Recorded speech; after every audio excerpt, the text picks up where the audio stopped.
원금 손실이 나지 않고 높은 수익률을 기대할 수 있는 그런 상품들이라고 봐주시면 돼요. 근데 여기서 인기가 제일 많은 상품은 솔직히 말씀드리면 미국 빅테크들 10개 모아놓은 ETF 인기 제일 많습니다. 아마존, 애플 이런 데 다 포함되어 있으니까 그런 ETF들이 인기가 제일 많고, 앞으로의 성장성을 물어보신다면 정말 이상하게도 성장성과 안정성을 같이 가지고 있는 그러한 ETF이지 않나라고. 특별한 경제 강의 머니 특강. 안녕하세요 주식초등학교 여러분, 저는 오늘 특강을 맡게 된 김수정입니다.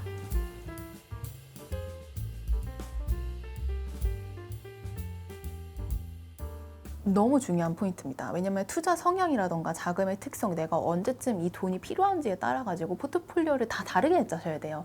뭔가 누군가가 나와가지고 이거 좋아요, 이거 사세요 해서 그걸 다 100% 몰빵을 했다가 그 다음에 다른 사람이 이거 좋아요, 이거 사세요 또 100% 몰빵을 하면은 그럴 가능성에 베팅을 하기에는 좀 위험도가 크지 않나. 그리고 내 투자 성향이 안정적인데 굳이 위험 자산에 이제 찾아가지고 투자하실 필요는 저는 없다고 생각을 합니다. 자기 상황에 맞춰서, 자기 투자 성향에 맞춰서 자금이 어떤 자금인지에 따라서 이제 투자를 하셔야 되는데, 제가 그래서 제 책의 결론이 투자 성향을 알고 그 다음에 내가 어떠한 목적으로 투자를 하는지를 정한 다음에 ETF 포트폴리오를 만드세요 라고 하는 게 저의 책의 결론이에요. 그래서 여러 가지 결혼 자금, 2, 3년 후에 필요한 결혼 자금을 위한 포트폴리오, 그다음에 은퇴 자금을 위한 포트폴리오, 이런 것들을 제가 다 나눠가지고 책에 적어놨고, 그리고 한 가지 더 말씀드리자면 내가 안정적인 성향을 가지고 있는 사람을 위한 포트폴리오, 나는 완전 위험적인 성향을 가지고 있는 위험 선호도가 높은 투자 포트폴리오, 이런 것들 다 나눠놨는데, 이거에 대한 기준만 조금 살짝 말씀을 드리면, 만약에 내가 2, 3년, 예를 들어서 내가 2, 3년 뒤에 필요한 돈이에요. 그리고 원금 손실은 최대한 안 나는 게 제일 좋아요. 왜냐면 나는 이 목돈이 딱 필요하거든요. 그런데 내가 이거를 주변에서 야, 이거 좋대, 이 산업이 간대 라고 얘기를 했다고 모두 다 100% 다 몰빵을 하면은 원금 손실 가능성이 너무 큰 혁신성장 ETF들 같은 경우에는 추천하지 않습니다. 네. 그래서 이러한 2, 3년 뒤에 목돈이 필요하다 그러면 대표지수형이라고 제가 얘기하는 거는 미국 S&P 500, 나스닥 100 이런 ETF들에 조금 더 비중을 많이 가져가시는 게 맞고, 그거를 많이 세워놓은 다음에 월배당 혹은 채권형 ETF들도 있거든요. 특히 ETF는 채권 혼합형 ETF들이 있습니다. 채권 혼합형 ETF들은 안정적이면서도 주식을 같이 추종할 수가 있어요. 예를 들어서 내가 이 돈이 원금 손실이 많이 나면 안 돼요. 근데 나는 엔비디아에 너무 투자를 하고 싶은 거예요. 사람들 좋다고 하니까. 그러면 엔비디아 채권 혼합 ETF가 있어요. 당연히 엔비디아 수익률은 못 따라가죠. 왜냐하면 채권은 비중이 60% 정도 가지고 있으니까, 70% 정도. 근데 엔비디아도 가져가면서 조금 더 안정적으로 떨어질 때도 덜 떨어지고 오를 때도 덜 오르는데 나는 일단 이 종목을 가지고 있다라는 그런 기분을 낼 수 있는 그런 ETF들이 있으니까 그런 것들을 다 다르게 투자를 하셔야 되는 거고, 나는 좀 장기적으로 이제 막 경제활동을 시작을 해서 매 월마다 최저임금이 들어오거나 아니면 매 월마다 월급을 나는 일정 부분 투자를 하겠다라고 생각하시는 분들, 그리고 나는 한 10년 동안 갑자기 퇴사를 한다던가 그런 생각이 없다라고 생각하신다면 포트폴리오는 다르게 짜야 되고, 당연히 내가 20대인지 30대인지 40대인지 50대인지에 따라 가지고 포트폴리오는 달라져야 합니다. 일단은 우리나라를 제외하고 좀 주요국들을 살펴보면 미국, 인도, 일본, 중국 이렇게 있을 것 같은데, 이게 거의 저의 선호도, 책에 그냥 제가 선호도라고 적어놨기 때문에 그냥 개인적인 입장을 말씀을 드리는 건데, 미국을 최선호 국가, 그 다음에 인도, 이거는 제가 논리가 좀 되게 간단한데,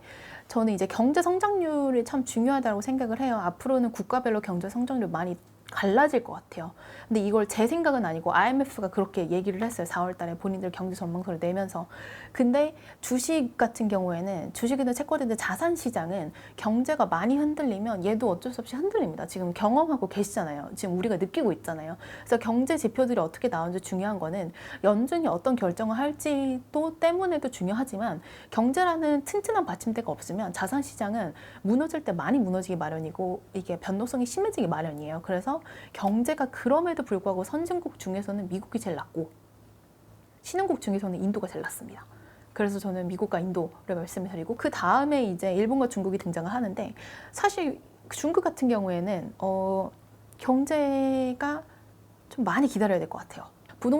중국 부동산이 좀 살아나야 되고, 그 다음에 고용이랑 이런 부분들도 많이 해결이 돼야 되고, 그 다음에 기업들 친시장 친기업 그런 것들이 좀 정책적으로 좀 이제 돼야 되고 소비 정책을 계속 펼치긴 하는데 숫자적으로 나타나는 것에 한계가 있다라고 보입니다. 그래서 이런 것들을 좀 잘 고려를 해줬으면 좋겠고, 그래서 제가 미국을 가장 앞에 설명을 드렸고, 아무래도 좀 아무것도 모르겠다, 나는 아무것도 모르겠다라고 생각하신다면 그냥 편안하게 좀 투자를 하실 수 있는 상품으로 많이 말씀드린 편입니다.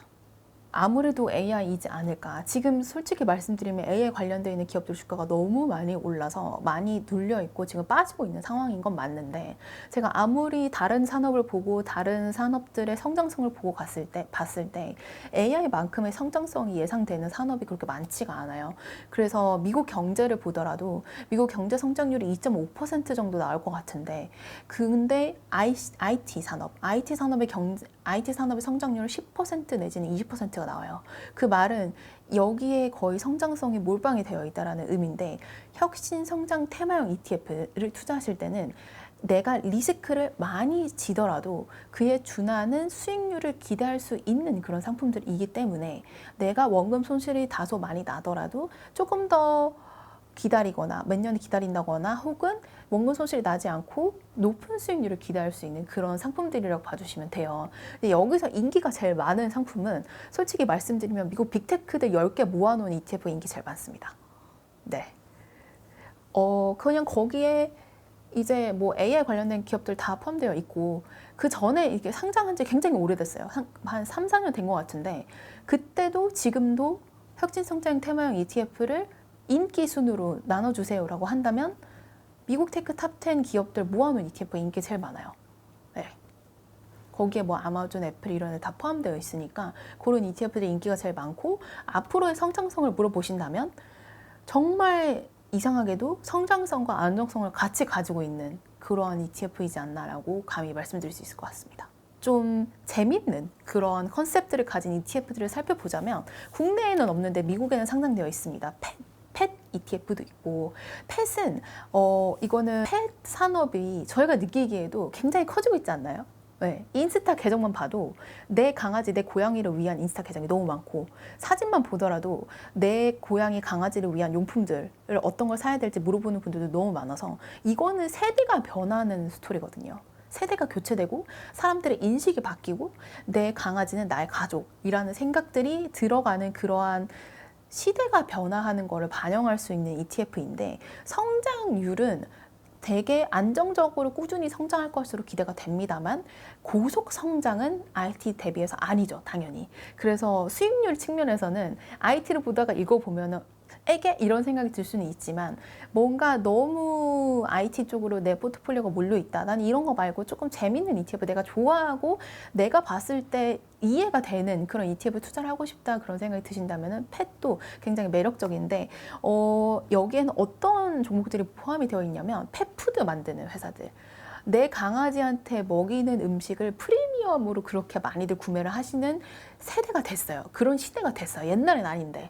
그리고 펫 보험 회사들, 내 강아지를 위한 보험료를 사람들이 지급을 하기 시작했습니다. 그리고 펫 관련되어 있는 헬스케어 제품 만드는 회사들, 그 다음에 펫 관련돼서 약 만드는 제약회사들, 이런 회사들이 미국에는 많아서 이런 회사들이 포함이 되어 있고, 그 다음에 한 가지만 말씀을 드리자면, 저도 이 데이터를 찾아보고 굉장히 웃기다라고 생각을 했었던 게, 미국의 소비자 물가지수 너무나도 맨날 저희가 보고 있죠. 근데 그거를 정말 여러 가지의 소비가 거기 지수 안에 다 들어가 있잖아요. 근데 헬스케어 소비를 보면은 나를 위한 헬스케어 소비가 늘어난 폭보다 내 펫을 위한 헬스케어 소비가 늘어난 폭이 더 커요. 되게 흥미로운 데이터라고 생각을 해봤는데, 그런 것들을 봤을 때 이제 펫 산업에 대한 성장 스토리가 저는 이해가 되고, 앞으로도 꾸준히 하지만 다소 천천히 주가에 반영되는 건 조금 천천히 반영될 수 있기 때문에 그런 부분들을 말씀드릴 수 있을 것 같고, 그 다음에 이제 럭셔리도 제가 이제 책에 담아놨는데, 럭셔리라는 거가 무형 자산이 너무 중요해요. 저는 항상 그게 좀 저 투자자로서 고민이었는데, 전쟁이 나도 괜찮고 뭔가 세상이 어떻게 변해도 가치가 변하지 않을 무언가가 있을까? 라는 의문을 저는 항상 제시를 했거든요. 왜냐하면 원자재 ETF도 그렇고 아니면은 당연히 매크로적인 이슈 때문에 모든 증시가 흔들릴 때 그걸 피할 수는 없겠지만, 근데 럭셔리 제품들이 가지고 있는 그런 무형 자산의 가치는 훼손이 안 되더라고요. 본인들 브랜드가 스스로의 먹칠을 하지 않는 이상 크게 훼손되지 않고 이 무형 자산의 브랜드 가치는 상당히 굉장히 중요한 입지를 가지고 있고, 경제가 안 좋을 때 오히려 럭셔리 제품들은 잘 팔렸습니다. 여태까지. 뭐 명품 에르메스, 샤넬, 샤넬은 상장이 안 돼 있으니까 에르메스, 그 다음에 뭐 캐링, 그 다음에 LVMH.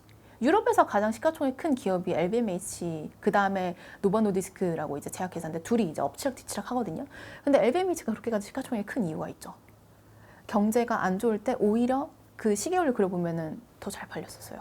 그래서 상당히 독특한, 굉장히 독특한 산업이라고 저는 생각을 해서 이런 것들도 있고, 그다음에 바이오 ETF도 굳이 말씀을 드리자면, 바이오 중에서도 저는 비만 치료제랑 이제 당뇨 관련되어 있는 기업들 포함되어 있는 ETF를 좀 말씀을 드리고 싶은데, 이 바이오 헬스케어 산업 내에서의 성장률을 보면 비만 치료제라는 분야의 성장률이 가장 커요. 다른 뭐 알츠하이머라던가 여러 가지 병이 있잖아요. 저희가 정복을 해야 되는 암이라던가 뭐 혈액이라던가 이런 부분들의 병보다도 너무 이걸 빨리 해결하는 게 너무 중요한데, 성장률로 보고 약이 잘 팔릴 것이라고 전망할 수 있는 부분은 이 비만 치료제입니다. 우리나라는 10개에서 20개 내외고, 미국은 리츠가 정말 많아요. 종류도 정말 많고, 우리나라가 오피스 리츠가 50%, 그 다음에 쇼핑센터 이런 애들이 등장을 하고, 그 다음에 뭐 주유소 이런 애들이 등장을 하는데, 미국은 가장 높은 비중을 차지하고 있는 거는 물류 창고예요. 물류 창고. 그래서 이 리츠를 그냥 우리나라 리츠랑 미국 리츠랑 똑같이 보고 싱가포르 일부 다 똑같이 보시면 절대 안 돼요. 리츠는 많이 다릅니다. 국내는 오피스 위주, 대기업형 위주, 그 다음에 배당률 위주라고 봐주시면 되는 거고, 미국은 리츠들도 자기네들도 성장을 해야 되는 회사예요. 그래서 배당률이 높지 않아요. 연간으로 봤을 때 3에서 4% 정도? 근데 S&P 500에만 투자를 해도 연간 배당률이 2% 내외 나오거든요. 그러니까 리츠라고 했는데 배당률이 그렇게 높지는 않은 거죠. 그 이유는 미국 리츠들은 본인들도 성장을 해야 되는 하나의 회사라고 생각하기 때문에 돈이 들어와요. 그러면 배당금을 주기도 하지만 본인들의 넥스트 성장을 위한 넥스트 부동산 자산에 투자를 합니다. 네, 그런 경향이 있다라고 봐주시면 되는 거고, 물류가 제일 크고, 그 다음에 리테일, 통신 타워 리츠도 있고, 미국은 헬스케어 리츠도 있고, 정말 리츠가 다양해서 그 다음에 호텔, 모기지, 셀프 스토리지 리츠까지 다 따로따로 있거든요. 그래서 그런 부분들을 정말 다양하게 가지고 있는 게 미국 리츠고, 국내 리츠만 투자를 하시다가 미국도 이제 금리 인하하니까 좋아지겠지, 당연히 긍정적인 뉴스긴 합니다만, 이게 좀 별개로 움직일 수가 있어서 한번 어떠한 종목들을 가지고 있는지를 확인을 하고 이제 투자를 하시는 걸 말씀드립니다. 미국은 물류창고, 데이터센터, 통신타워, 주택, 헬스케어, 셀프 스토리지의 비중이 상당히 높기 때문에 우리나라랑 매우 다릅니다. 채권 ETF는 일단 내가 채권 ETF를 내 포트폴리오에 담아야겠다 생각을 하시면, 이 채권 ETF가 금리를 추종하는 건지 가격을 추종하는 건지 확실하게 구분하고 가셔야 돼요. 왜냐면 채권형 ETF로 분류되는 ETF들 중에 금리 추종형 ETF들이 있어요. 채권이 가지고 있는 금리를 추종을 한다는 의미는 대부분 뭐 CD 금리라던가 아니면은 뭐 코퍼 금리라던가 되게 안전한 금리들을 추종을 하긴 하는데, 얘도 결국에는 이제 채권이긴 하거든요. 그래서 이 금리를 추종한다라는 거는 예를 들어서 연간으로 CD 금리가 3% 내외예요. 그럼 이걸 3형식으로 나눠서 ETF 가격에 반영을 해준다는 뜻이에요. 그래서 채권의 가격을 추종하는 거가 아닙니다. 금리를 추종하는 거라고 봐주시면 되고, 채권 가격을 추종하는 채권 ETF 같은 경우에는 채권 금리가 떨어지면 가격이 오르죠. 그러면은 나는 여기서 시세 차익을 보고 들어가는 거예요. 그래서 최근에 채권 투자가 늘어난 이유는 아무래도 금리 인하의 영향일 것 같은데, 금리 인하가 얘기가 나오면은 특히 장기채 금리가 많이 떨어집니다. 그러면은 장기채 채권 가격이 반대로 많이 오르겠죠. 그래서 이런 것과 관련되어 있는 채권 ETF에 대한 수요가 상당히 많았었고, 상품도 많이 출시됐었고, 투자자분들도 많이 투자를 하셨었습니다. 하시고 계십니다. 현재 진행형으로. 네. 일단 원자재라는 게 제가 아까 전에 말씀드린 것처럼 금은 뭐 구리, 그 다음에 원유 요 정도 선에서 이제 좀 농축산물도 있긴 한데, 그건 좀 논외로 했을 때 관심 많으신 게 여기일 것 같은데, 이런 것들을 저희가 실물로 가지고, 금은 실물로 가질 수가 있잖아요. 그래서 실물 금을 거래하시는 분들도 많고 금 거래소를 통해서 거래할 수 있는 방법들도 있는데, 그게 아닌 원자재는 저희가 실물로 가지고 있을 수가 없어요. 순도 구리를 뭐 어디서 구하겠어요, 저희가. 그죠? 그다음에 원유를 어떻게 뭐 집에 놔둘 것도 아니고, 그쵸? 그래서 그런 거에 대한 편의성을 제공하는 툴이 이제 ETF라고 봐주시면 되는데, 이 ETF 활용은 가능하지만 선물 지수를 추종하는 ETF들이 대부분이에요. 그리고 선물 지수를 추종하는 원자재 ETF가 있고 실물을 이제 추종하는 원자재 ETF가 있는데, 이 두 개가 장단점이 있습니다. 선물을 추종하는 ETF 같은 경우에는 롤오버 비용이라던가 이런 부분들이 발생할 수 있어요. 이 선물에서 그 다음 선물로 넘어갈 때 그 다음 선물이 더 비싸다면은 더 돈을 내고 이제 그 선물로 무조건 롤오버를 해야 되기 때문에 비용적인 측면에서 그러한 이제 단점이 있고, 장점은 시장 가격을 제일 잘 따라갑니다. 선물을 추종하는 거는. 하지만 실물을 추종하는 거는 롤오버 비용은 없는데 실물을 어딘가에 놔둬야 되잖아요, 여러분. 어딘가에 놔둬야 돼요. 근데 그 놔둬야 되는 비용도 포함이 되고, 그 다음에 그 실물과 시장 가격, 그러니까 시장 가격이 오르고 결국에는 ETF 투자를 하시면은 금액이 모이면 실물을 사와야 되거든요. 그 실물을 사서 이제 놔둬야 되는데, 그거에 대한 시차가 발생을 하면 괴리율이 벌어질 수가 있어요. 그래서 장단점이 다 있기 때문에 생각을 하고 투자를 해주시면 좋을 것 같습니다. 지금 금 가격이 많이 올라서, 근데 금리 인하가 시작되면은 달러 가치도 떨어지고 금 가치도 떨어지기 마련이잖아요. 왜냐하면 안전자산의 위치가 있으니까. 하지만 경제가 그렇게 좋을 것 같지가 않아요. 솔직히 말씀드리면 글로벌적으로 봤을 때. 그래서 불안전한 시장과 불확실성은 굉장히 많이 산재되어 있을 것 같고, 전쟁이라던가 뭐 지정학적인 리스크라던가 대선이라던가 이런 부분들이 상당히 앞으로도 많이 얘기가 나올 것 같아서, 금을 시세 차익을 노리고 들어가신다기보다는 안전자산의 툴로 보시고 투자를 하시면은 조금 더 마음 편하게 투자할 수 있지 않을까 싶습니다. 완전 초보 투자자시라면 저는 그냥 미국 대표주식 ETF 말씀드립니다. 네, 간결해요. 왜냐면 일단 금리 인하, 지금 금리 인하 사이클 얘기가 미국 거잖아요. 미국 금리 인하 한다라는 거잖아요. 일단 기다리던 금리 인하 사이클이 왔고, 연준은 제가 봤을 땐 본인들이 원했던 바를 이뤘어요. 인플레이션은 잡았는데 경기 침체, 경제 위기 이런 얘기들이 나오는데, 사실 약한 경기 침체에서 머무를 것 같아요. 약한 경기 침체란 무엇이냐? 미국의 경제 성장률이 2%, 2.5% 여기서 이제 언저리에서 움직일 때, 그래서 인플레이션은 잡았는데 경제를 역성장을 시키진 않았잖아요. 그래서 연준은 본인들이 원했던 바를 전 많이 이뤘다라고 생각을 합니다. 그래서 금리 인하가 사이클이 시작이 되는 것도 그렇고, 미국의 대표 지수가 사실 20년으로 그래프를 그려봤을 때 리스크와 수익률을 보면은 리스크는 낮은데 수익률은 높게 나와요. 그렇게 되는 국가들이 많지가 않아요. 미국이 거의 유일한 국가라서.